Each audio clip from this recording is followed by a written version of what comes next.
I really want to start with reference to your friend, to that significant Palestinian philosopher, musician, professor of literature, Edward Said. You always seem, in all your writing, to owe a debt to Edward Said. Can you tell this audience why he remains important? Yes, it's a pleasure.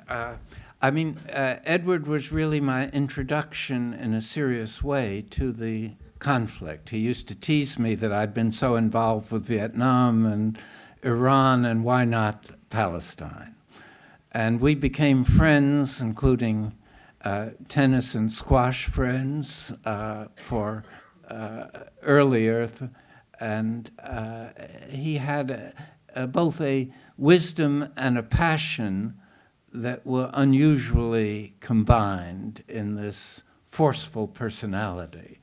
And he certainly exerted a strong and, I feel, positive influence. He himself was slow to come to Palestinian activism and owed a lot to his wife, who, after the '67 war, insisted that he could no longer be militantly pro-Palestinian at home, but not do anything outside the home. So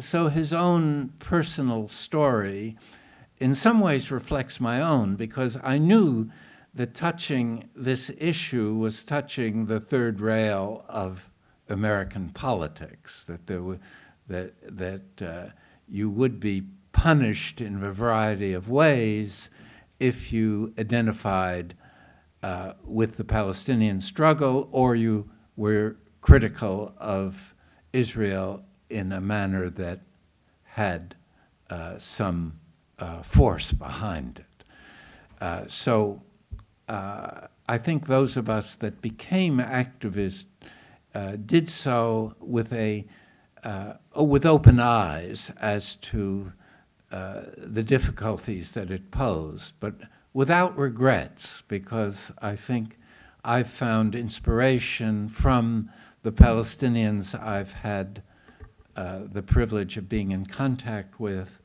And even though I'm overly attacked on one side, I'm overly appreciated on the other side. So things balance. Richard, you talked about South Africa. You talked about the Afrikaners recalculating what might be in their interests. That presupposes a sort of willingness to reframe the questions, redefine what the issues are. I want to ask you about what would that take. Let's take, for example, the federal politicians of Australia, with a few brilliant exceptions. What's it going to take to enter their consciousness as to what justice might look like, what the principles of international law actually say, so that they greet with enthusiasm the sort of analysis you've given us? How are they going to recalculate? I think I'm probably the least qualified in the room to answer that question. Well, try. See, I think the other part of what I said about the South African was that the public as a whole, it came as a shock and surprise. They didn't see it as a possibility even. And if I had mentioned at that time when I was there, why doesn't the leadership release Nelson Mandela from prison and try to work out some kind of constitutional arrangement that recognizes the equality of all the people living here? People would look at me as though I was more crazy than I am, and say, this is absurd, this is not going to happen.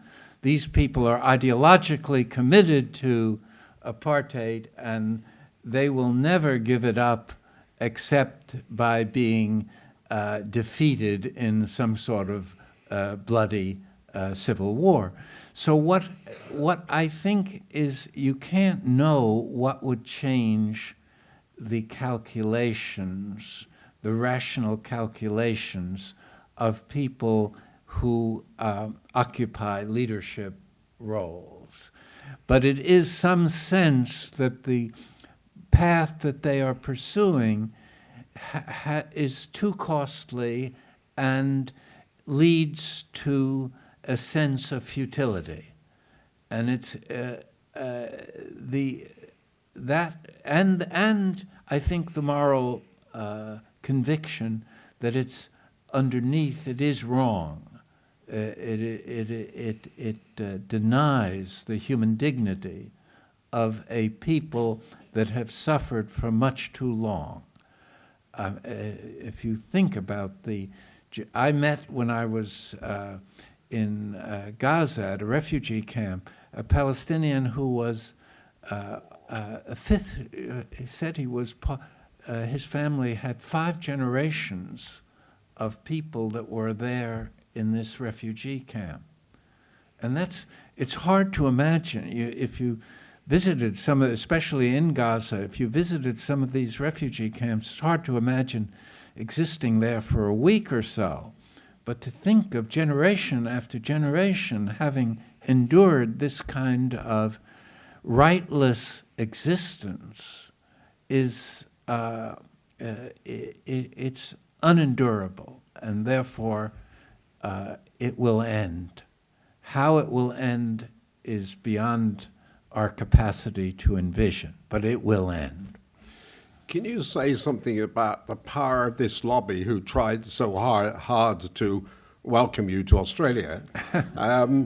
Because their influence in the United States, their influence here, and I can never comprehend it, appears insurmountable. Not insurmountable, but incredibly intimidating, because federal politicians find it difficult to find the courage, and I keep on talking about courage, to say we won't listen, we don't accept your arguments. It's not according to international law. It's not fair. It's not about justice.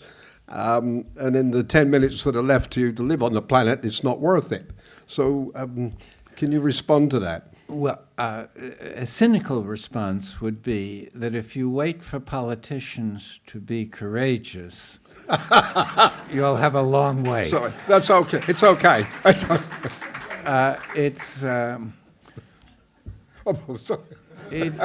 It's a case of waiting for Godot.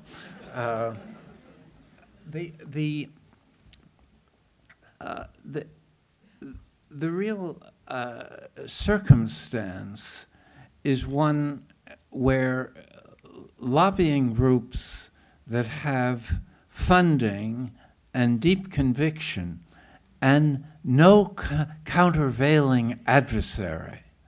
See, that's the real weakness of the Palestinian position. It doesn't have the countervailing force to make politicians understand that they will, if they lean too far to one side, they will suffer the consequences. What they now know is they have nothing to gain by supporting the Palestinians, and they have a lot to lose because they'll be targeted. I know the American situation, of course, better than here, but those few politicians that have tried to stand up to the Zionist lobby have been targeted successfully.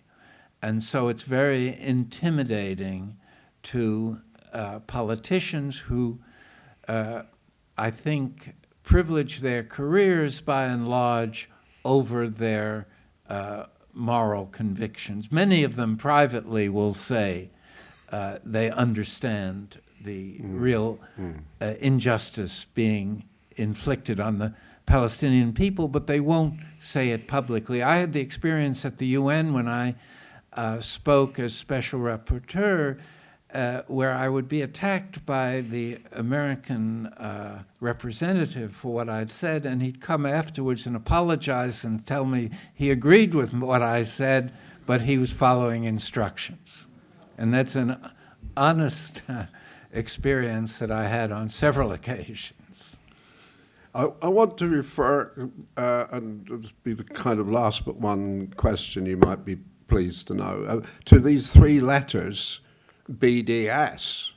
which we can use freely in this sort of auditorium before this audience, I assume.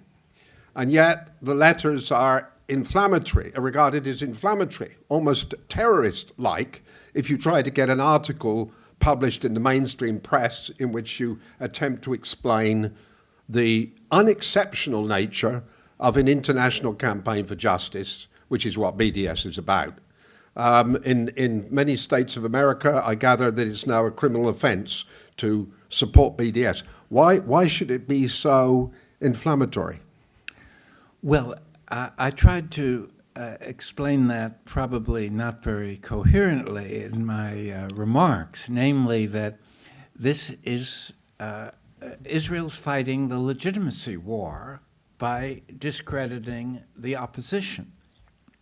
And the more formidable the opposition, the more intense will be the effort to discredit it.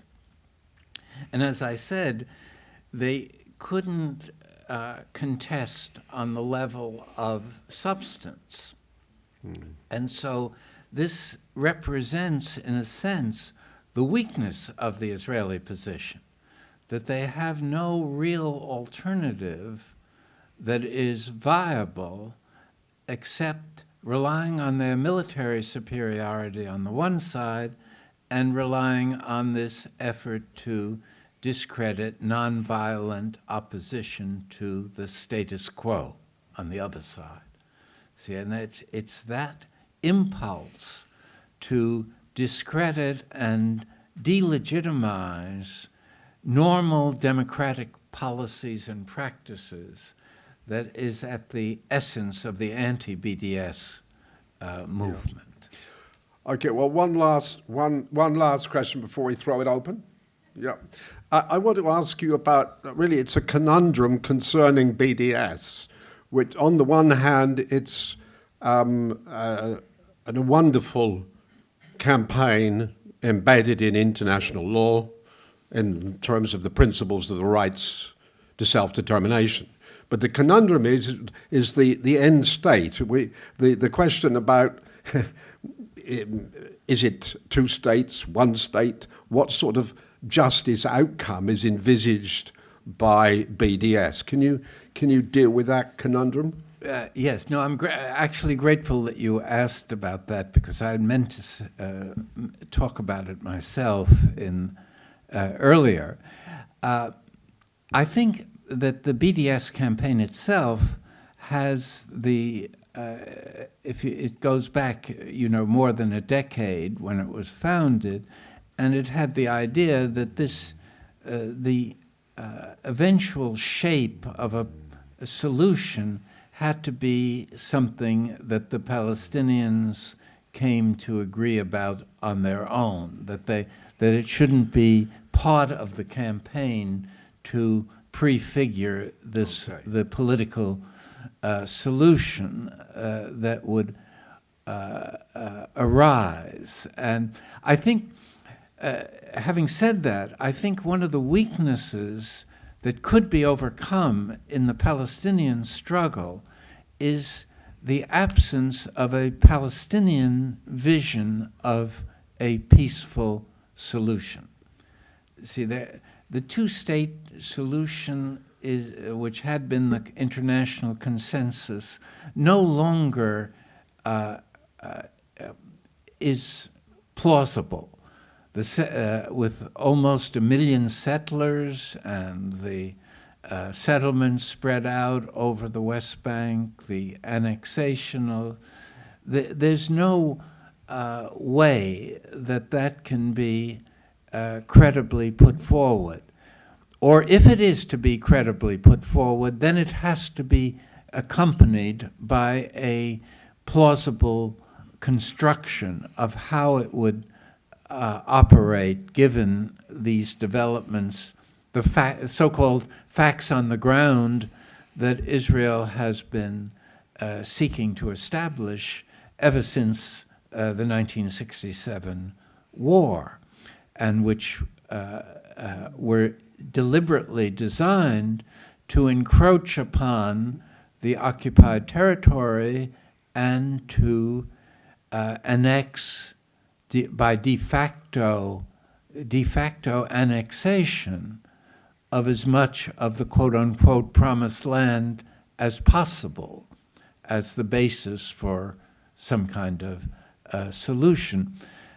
So I think it's really important. The two things the Palestinians need to achieve, which they can achieve, at least potentially, is unity between the Palestinian Authority and Hamas, and some kind of coherent vision of what they think is a sustainable peace.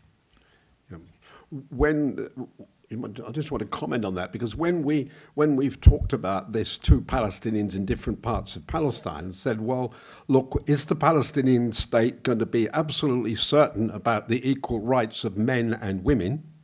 Is it going to be absolutely certain about no religious discrimination, about freedom of religion, as well as ambitious socially just commitments in social policy, other social policy areas? The response has been, why do we need to talk about the content of the state before we get our freedom? So, well, I think it is true that those issues are part of what a sovereign people deliberate about. I mean, and there is diversity throughout the world. I think that there is among most Palestinian intellectuals, at least, a recognition that a legitimate democratic Palestinian state must accord human rights to all, and that a human rights approach to the way in which one thinks about the future of Palestinian self-determination is very important in waging the Palestinian side of the legitimacy war. Thank you for your talk.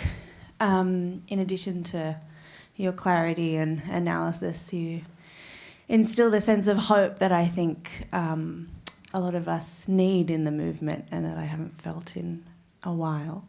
I'd like to talk about the mobilisation that you see as the track to justice.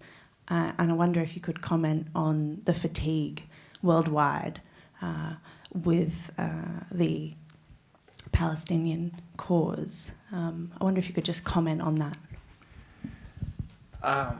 Well, it's an important question. I'm not sure I have the knowledge to really address it on a worldwide basis.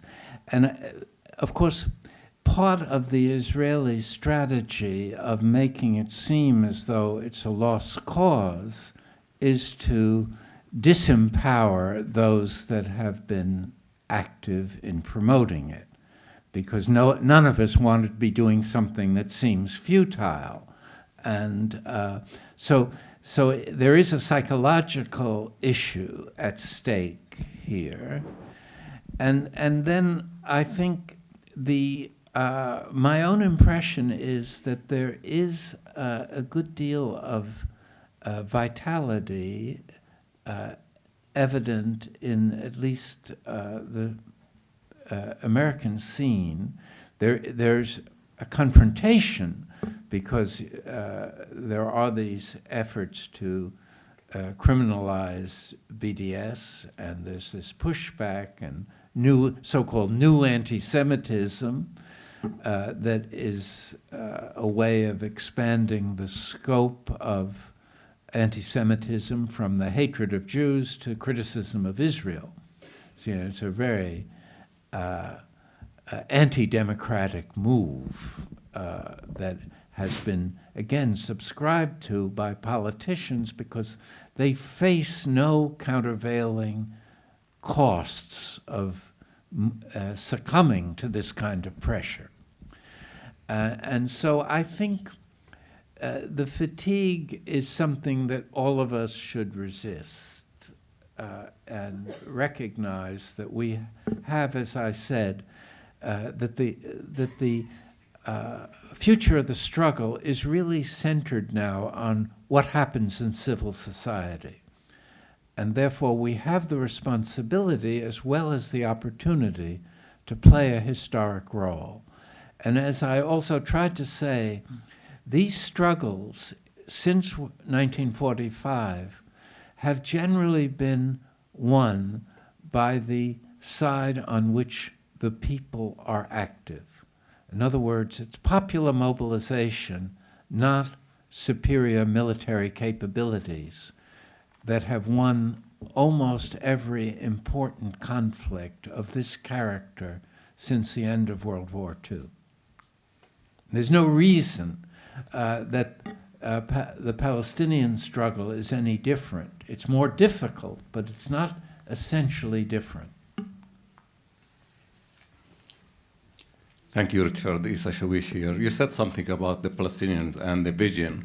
I think the Prime Minister said the vision yesterday. What we want with a two-state is a two-state solution with the 1967 border and Jerusalem as its capital. So that we have a clear vision.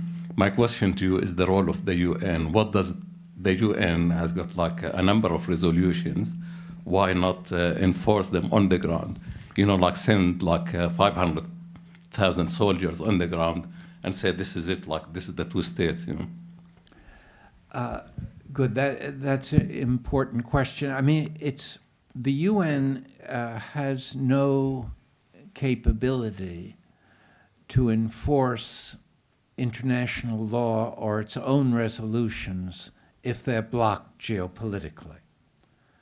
It's important to recognize that the UN, from its inception, was created in a way that gave the victors in World War II the capacity to block anything they don't want. That's the whole point of the veto power. And so one shouldn't expect the UN to do what it's constitutionally disempowered from doing. And one shouldn't infer from that the UN is irrelevant or not important in the Palestinian struggle. It's very important in waging this legitimacy war because it's where these symbolic issues of right and wrong are resolved more clearly than anywhere else in the world.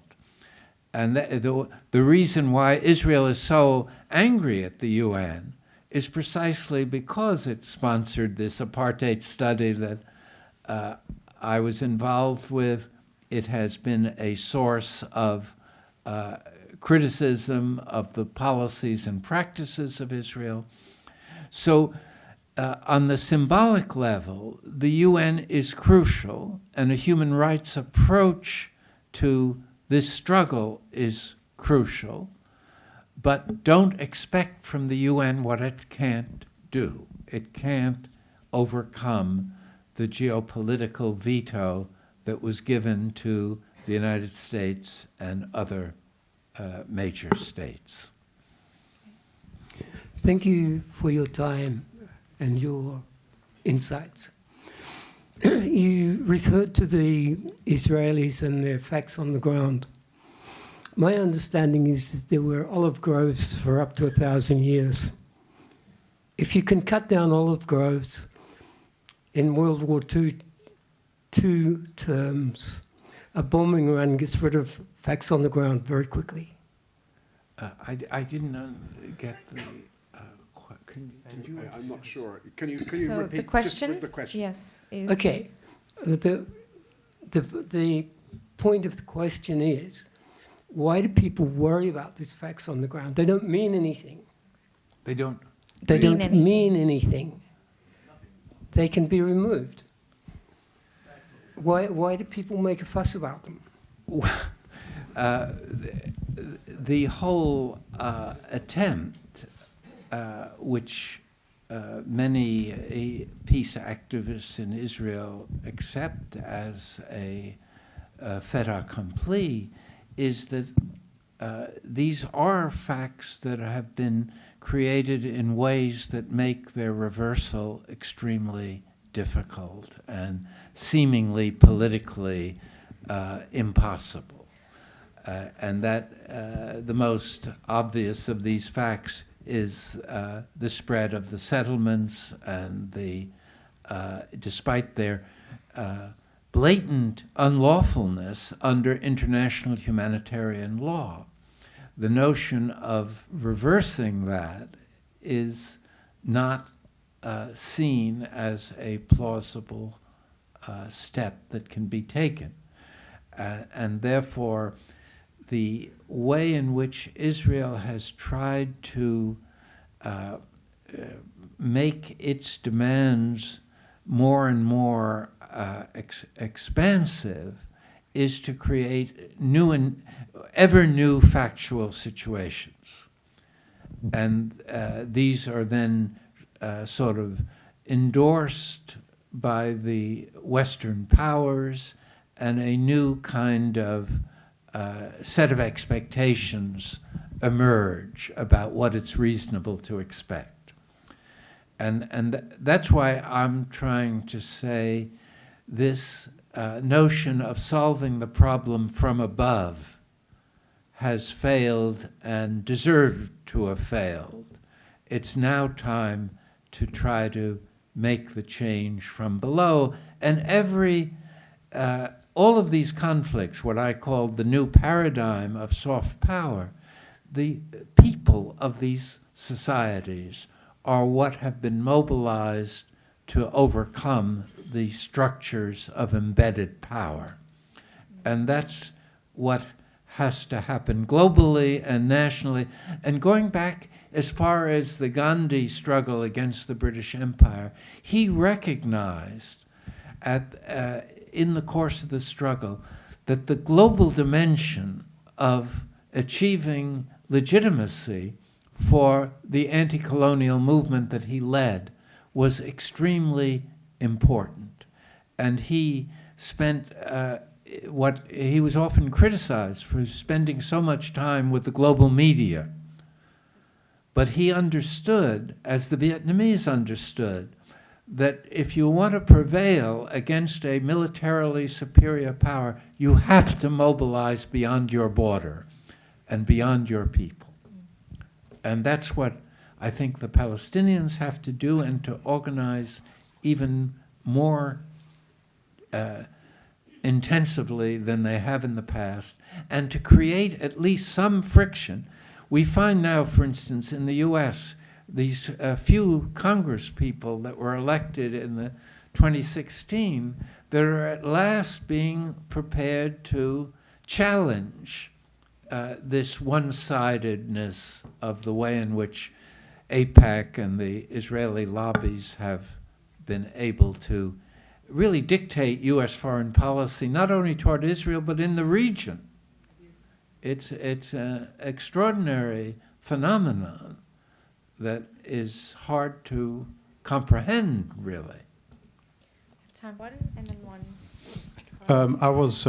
I'm sometimes surprised to read that some of Israel's most ardent critics have reservations about the BDS movement. And as I understand it, some of those reservations are around the insistence on the right of return, and the implication is that it denies the Jewish identity of the State of Israel. Is that a legitimate criticism of BDS, and could you address how international law looks at that?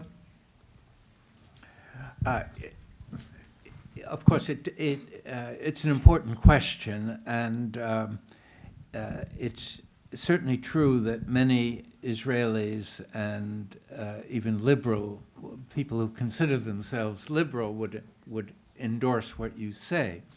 Of course, those kind of arguments against BDS were also made in South Africa as a way of discouraging support for a tactic that was exerting effective pressure on the apartheid regime in South Africa.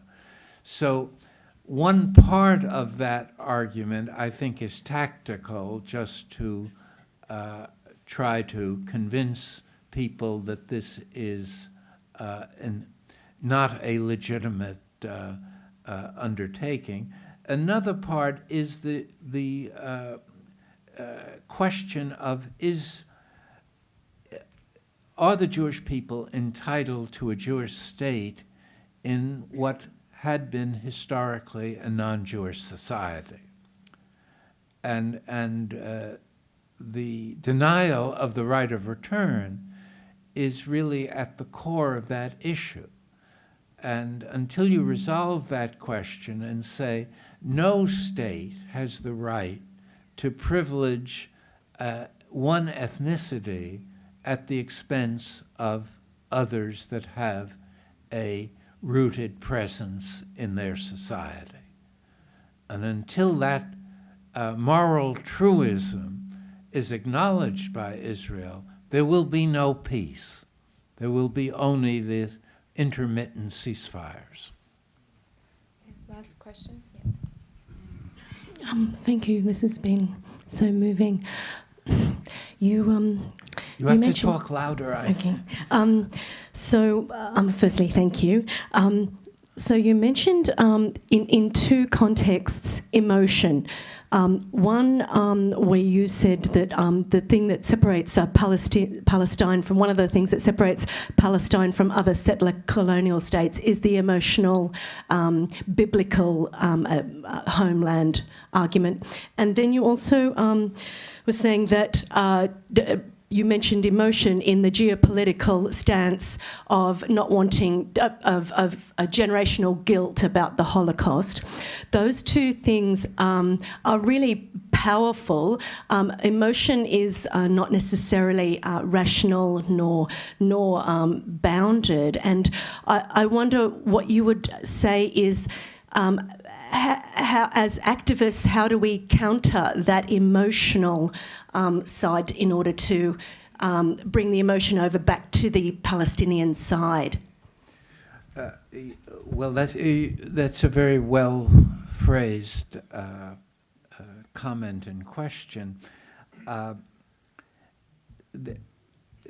Those emotional attachments are genuine and fundamental for many people, but they shouldn't take precedence over the emotional attachments that the native people have to their own land.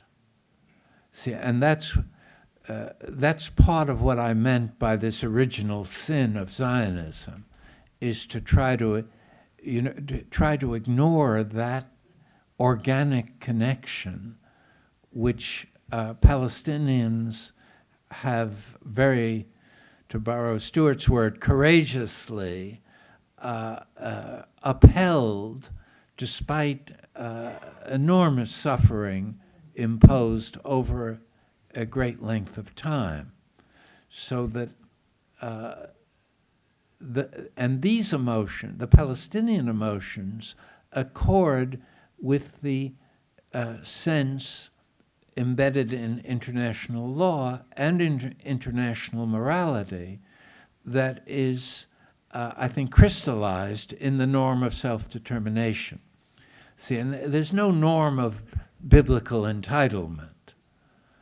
That's an argument or a reference to the concerns or the aspirations of the Zionist movement, but it doesn't have those kind of legitimating roots in law and morality that I think the Palestinian grievances possess. A round of applause, everyone. Thank you.